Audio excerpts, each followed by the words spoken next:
Assalamualaikum warahmatullahi wabarakatuh. Saya Rizal Faruqi dari kelas 5M Perilaku Organisasi akan menjelaskan mengenai perilaku warga organisasi. Di sini ada 5 pokok pembahasan. Yang pertama adalah definisi perilaku warga organisasi. Yang kedua, konsep perilaku warga organisasi. Yang ketiga, pengukuran perilaku warga organisasi. Yang keempat, perilaku warga organisasi dengan individu. Dan yang kelima, perilaku warga organisasi dengan organisasi. Definisi perilaku warga organisasi. Perilaku kerjasama yang memiliki konsekuensi positif bagi organisasi, tetapi tidak diperlukan atau secara resmi dihargai. Perilaku individu yang memberikan kontribusi keseluruhan positif kepada organisasi. Perilaku organisasi mengacu pada perilaku yang berhubungan dengan pekerjaan yang melampaui apa yang ditentukan oleh kebijakan organisasi dan satu deskripsi pekerjaan. Konsep perilaku warga organisasi.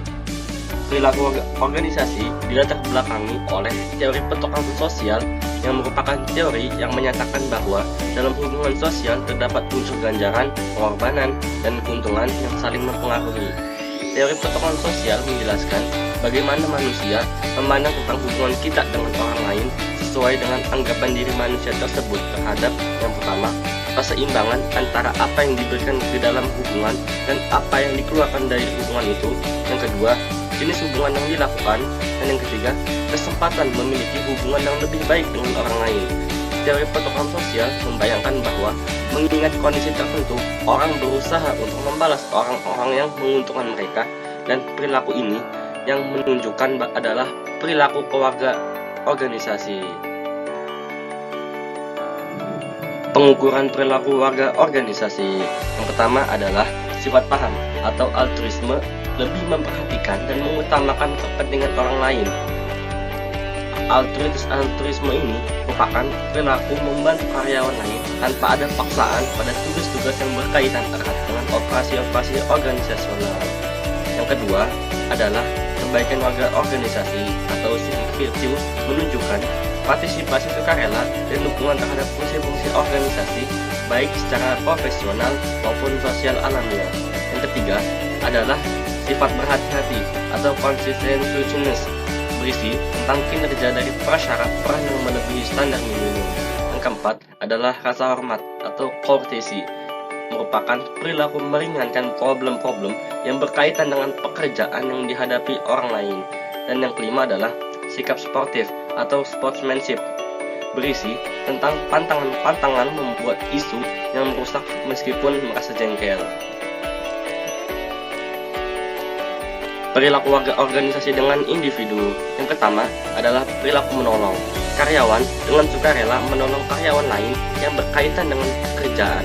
Karyawan membantu karyawan lain tanpa ada paksaan pada tugas-tugas yang berkaitan erat dengan operasi-operasi organisasional, dan karyawan meringankan problem-problem yang berkaitan dengan pekerjaan yang dihadapi karyawan lain. Yang kedua adalah rasa hormat. Karyawan selalu mengambil langkah-langkah untuk mencegah masalah dengan pekerja lainnya. Karyawan sadar bagaimana perilakunya akan mempengaruhi pekerjaan karyawan lain, dan karyawan tidak menyalahgunakan hak orang lain. Perilaku warga organisasi dengan organisasi. Yang pertama adalah sifat berhati-hati. Karyawan merasa puas bila pekerjaan selesai tepat pada waktunya. Karyawan akan menyelesaikan dengan penuh tanggung jawab setiap tugas yang diberikan, dan karyawan menerima persyaratan tidak absen di hari kerja, berfokus pada kontribusi terhadap efisiensi.